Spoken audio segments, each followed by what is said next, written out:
नमस्कार दोस्तों। Solar rooftop video series के फोर्थ टॉपिक इंस्टॉलेशन और प्रोसीजर सोलर रूफटॉप में सेकंड वीडियो जो है फी और डॉक्यूमेंट रिक्वायर्ड्स क्या रहेंगे इसको अप्लाई करने के लिए उससे रिलेटेड मैं वीडियो बता रहा हूँ।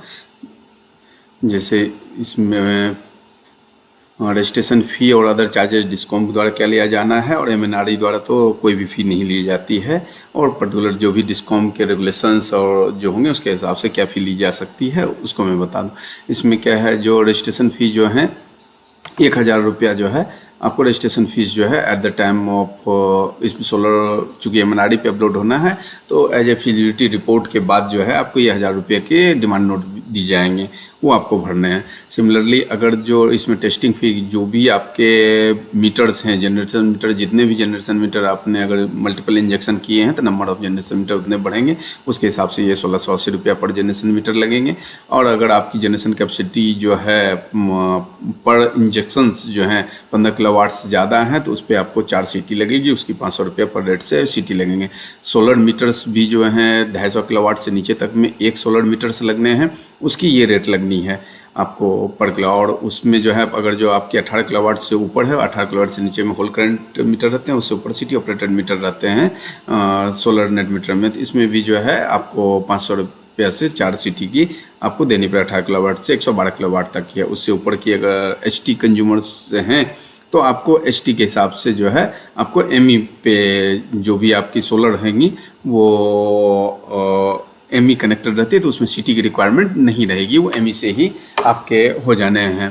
फिर वो आपकी अगर जो 250 किलोवाट से ऊपर की सोलर जनरेशन है तो अब आपको एक चेक मीटर भी लगाना है, तो उसके लिए एक और जो है सोलर नेट मीटर की आवश्यकता रहेगी।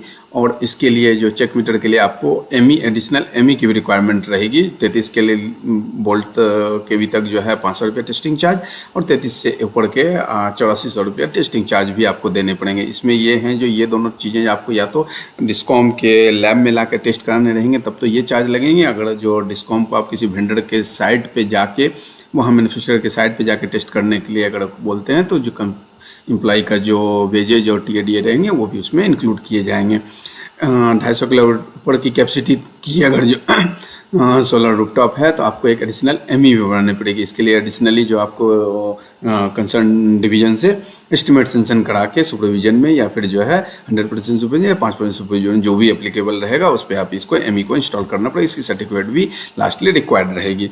सिमिलरली मैं इसमें बात करूं जो क्या क्या डॉक्यूमेंट्स रिक्वायर्ड रहेंगे, तो इसमें सब्सिडी के लिए जो अगर सब्सिडी के लिए एप्लीकेशन आप देना चाह रहे हैं तो उसमें ये आपको ये नॉर्मल दोनों लगभग सेम ही। सब्सिडी के लिए जो है आपको इलेक्ट्रिसिटी बिल जो है डोमेस्टिक कैटेगरी के इलेक्ट्रिसिटी बिल होने चाहिए, और वो अप्लाई करते वक्त आपके पास वैलिड मोबाइल नंबर और वैलिड ईमेल आईडी होना चाहिए। आपके पास ऑनरशिप डॉक्यूमेंट्स होना चाहिए, किस प्रोमाइसिस में आप लगा रहे हैं उसकी ऑनरशिप या फिर जो है आपको कंसर्न होना चाहिए जो उस डॉक्यूमेंट पर लगाने। आपकी पर्टिकुलर जो बिजली बिल के अकॉर्डिंग जो है आपकी आईडी प्रूफ होनी चाहिए। और अगर जो ग्रुप हाउसिंग सोसाइटी ये हैं उसमें लगा रहे हैं और आपके नाम से कनेक्शंस नहीं हैं तो आप जो अप्लाई कर रहे हैं तो आपकी ऑथराइजेशन लेटर होनी चाहिए एग्रीमेंट वगैरह साइन करने के लिए। और सिंगल लाइन डायग्राम्स जो भी आप प्रोबल बनाएंगे जो कहाँ लगाएंगे और किस तरह से इंजेक्ट करें उसकी सिंगल लाइन डायग्राम भी लगेगी। सिमिलरली अगर जो नॉन सब्सिडी के लिए है अदर देन डोमेस्टिक कैटेगरी या फिर उसके लिए हैं तो आप इसमें जो है कोई इलेक्ट्रिसिटी बिल किसी भी उसका कैटेगरी का रह सकता है। Ownership document similarly ID proof, authorisation certificate आपको लगनी है, जैसे कोई इंडस्ट्री है तो वो, या फिर तो उसके लिए आपको ऑथराइजेशन सर्टिफिकेट भी लगेगी जो कौन आदमी भी एग्रीमेंट को साइन करेगा, और सेम उसी ऑथराइजेशन सर्टिफिकेट का आईडी प्रूफ होना चाहिए। और सिमिलरली एसएलडी डॉक्यूमेंट रिक्वायर्ड क्या रहेगा वो भी आपको रहेगा। इसमें ये ध्यान देना है बिजली बिल 6 महीने से पुराना का नहीं, नॉर्मली करंट बिल का होना चाहिए, और पर्टिकुलर आपके नाम जिससे आप अप्लाई कर रहे हैं वो विजुअल होना चाहिए, और ये परमानेंट कनेक्शन का होना चाहिए डोमेस्टिक कैटेगरी में या फिर अदर कैटेगरी में वो, लेकिन 6 महीने से ज़्यादा पुराना नहीं जो होना चाहिए। और similarly rooftop plan install period, मतलब इसमें ये ध्यान रखना है कि कभी भी आप जब अप्लाई कर रहे हैं उससे पहले का रूफटॉप जो है फिजिबिलिटी रिपोर्ट नहीं जारी किया हुआ जाना चाहिए, अप्लाई करने के बाद का किया जाना चाहिए।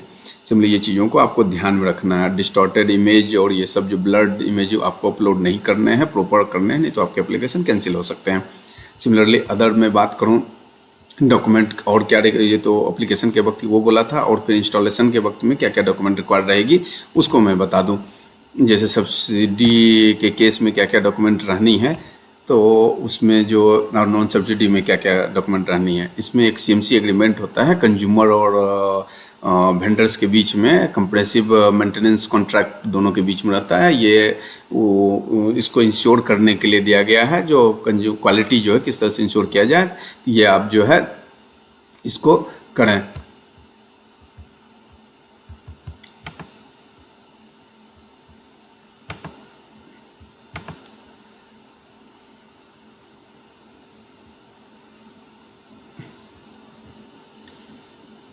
इसके फॉर्मेट में दिखा देता हूँ। इसमें जो है सारी पूरी जो है, और ये एग्रीमेंट हमेशा जो है 50 रुपये के स्टैम्प पेपर पे ही किए जाने हैं। इसमें सारे टर्म कंडीशन है, इसको गो थ्रू आप प्रॉपर हो लें, एज ए कंज्यूमर भी, एज ए वेंडर भी। इसमें 2 3 चीज़ 5 साल की गारंटी पीरियड भी है, और मेंटेनेंस शेड्यूल भी है। हर क्वार्टर में उनको जो है इंस्पेक्शन करना है, और उसमें कंडीशन दिए हुए हैं जो क्या क्या चीज़ों को उनको चेक करना है उसमें। तो ये सारी चीज़ें डिटेल दी हुई है, इसको गो थ्रू कंज्यूमर और उनको दोनों को होना चाहिए। ये एग्रीमेंट है वेंडर्स और कंज्यूमर के बीच का एग्रीमेंट है। सिमिलरली मैं बात करूं अदर डॉक्यूमेंट्स की, इसमें जो है ये एग्रीमेंट जो भी आप करें वो पर्टिकुलर उसी वेंडर के नाम से होना चाहिए जो एमएनआरडी पे डिस्कॉम द्वारा इम्प्लीमेंट किया है। किसी रैंडम के नाम से करेंगे तो आपका वो रिजेक्ट हो जाएगा, आपको सब्सिडी नहीं मिलेगी। सिमिलरली मैं बात करूं जो ये जो इसमें जो भी वेंडर लगाएंगे पैनल वगैरह, पैनल वो हमेशा जो है LMM के होने चाहिए। ऑर्डर्स के जो एमएनआरडी ने जो कुछ लिस्ट ऑफ जो है मैन्युफैक्चरर्स की दी हैं, उसी से आपको ये लेके किए जाने हैं। इसका मैं बता दूं जो कौन कौन से लिस्ट हैं कंज्यूमर्स के, वो भी मैं इसमें वेंडर्स के लिस्ट के जो हैं ये ऑर्डर थे। Updation list of manufacturer model for solar PV modules के लिए क्या क्या लिस्ट रहेंगे, इसी के थ्रू इनसे ही लेके जो है आपको वो लगाने रहेंगे वेंडर्स को। इसके अलावा नहीं लगा सकते हैं, नहीं तो फिर जो है इसमें भी सब्सिडी जो है नहीं मिल सकती है।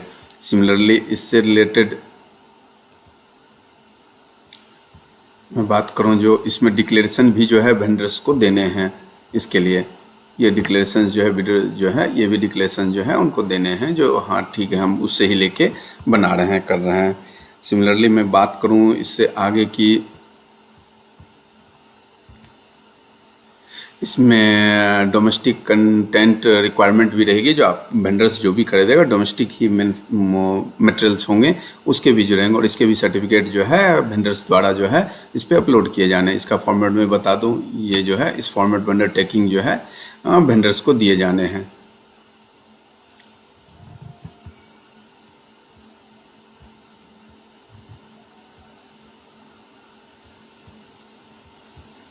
आगे मैं बात करूं इसमें जो वर्क कंप्लीशन डिटेल भी जो है, जो भी डिस्कॉम की रहेगी उसमें जो है फॉर्मेट्स में आपको देने हैं, वो भी फॉर्मेट में बता दूं। इस फॉर्मेट में जो है भी जो है MPRC द्वारा इस फॉर्मेट को बताया गया है। आप इस फॉर्मेट में जो है पूरी डिटेल आपको जो है individual panel wise, inverter wise, सारे वाइज, अगर बैटरी लगी हुई है तो बैटरी की डिटेल के सहित जो है आपको इस फॉर्मेट में जो है वर्क कंप्लीशन सर्टिफिकेट जो है कंसर्न LT के केस में डिवीजन और HT के केस में सर्कल में आपको प्रस्तुत करने हैं। सिमिलरली मैं आगे बात करूं जो अगर जो भी मीटर और CT/ME के जो टेस्टिंग सर्टिफिकेट हैं वो भी आपको इसमें लगाने हैं। इसमें जो है आपकी चार्जिंग परमिशंस, जो भी अगर इलेक्ट्रिकल चार्जिंग परमिशन है 100 किलोवाट से नीचे एग्जेम्प्टेड है, उससे ज़्यादा की अगर आपकी प्लांट है तो आपको जो है इलेक्ट्रिकल इंस्पेक्टर से चार्जिंग परमिशन लेनी पड़ेगी। और इन केस ऑफ जो है अगर जो सेंट्रल ऑन्ड कंपनी है कोई भी, तो उसमें जो 500 kVA से ऊपर पे लेनी पड़ेगी, उससे नीचे नहीं लेनी पड़ेगी।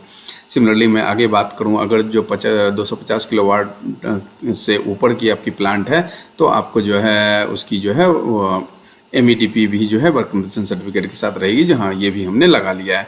आगे मैं बात करूं जो इससे साइन एग्रीमेंट जो डिस्कॉम और कंज्यूमर के बीच में जो होनी है, जिसकी वो भी जो आपको साइन करा के जो है अपलोड करने हैं कंज्यूमर के।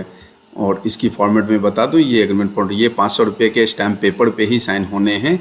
और इसमें जो है कंज्यूमर LT के केस में कंज्यूमर और कंसर्न डिविजनल इंजीनियर से होना, और HT केस में कंज्यूमर और कंसर्न सुपरिटेंडिंग इंजीनियर से होना। इसकी भी फॉर्मेट जो है इसको भी गो थ्रू आप हो सकते हैं। इसमें भी सारी कंडीशन जो है डिस्कॉम और उसके बीच की जो कंडीशंस हैं एग्रीमेंट की, वो इसमें दी हुई है। सिमिलरली मैं आगे बात करूं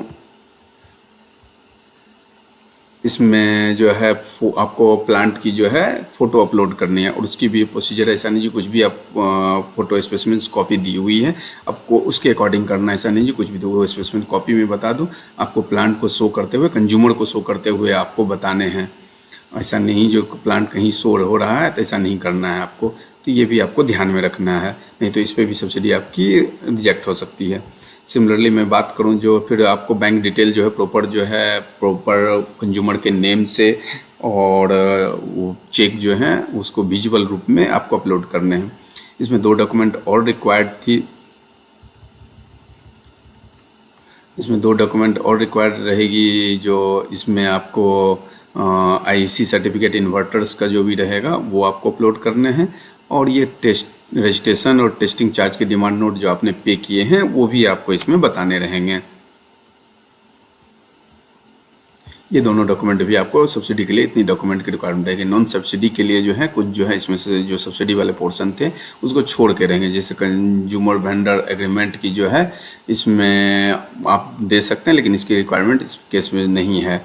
और लेकिन जो है ये होना मैंडेटरी है, जो वेंडर जो है डिस्कॉम में इम्प्लीमेंट होना चाहिए तभी आपको मिलेंगे। वर्क कंप्लीशन डिटेल जो है फॉर्मेट जो मैंने यहाँ बताए थे उसी फॉर्मेट में जो है इसमें वर्क कंप्लीशन डिटेल देना है। टेस्टिंग और रजिस्ट्रेशन चार्ज आप पे कर रहे हैं उसका सर्टिफिकेट देना है, एमई की और इसकी टेस्टिंग सर्टिफिकेट देनी है, और CIA इसकी चार्जिंग इलेक्ट्रिकल इंस्पेक्टर से चार्जिंग परमिशन आपको 100 किलोवाट से ऊपर का प्लांट है या फिर 500 किलोवाट सेंट्रल लॉन्ड है तब भी आपको देनी है। MEDP अगर जो 250 किलोवाट से ऊपर की आपकी है तो MEDP की कंप्लीशन सर्टिफिकेट देनी है। साइन एग्रीमेंट कॉपी एग्रीमेंट की जो डिस्कॉम और कंज्यूमर के बीच में होनी है वो आपको साइन करा के कंज्यूमर से वो भी जमा करने हैं, और सिमिलरली जो भी आपने प्लांट लगाए उसको भी अपलोड करने पड़ेंगे। तो नमस्कार, इससे रिलेटेड इतनी ही चीज़ें थी, और इसमें कुछ चीज़ें छूट गई हो या इसमें कुछ क्लैरिफिकेशन की आवश्यकता आपको होगी तो आप मुझे बताएंगे, मैं इसको भी इसमें इंक्लूड करूँगा। Thank you.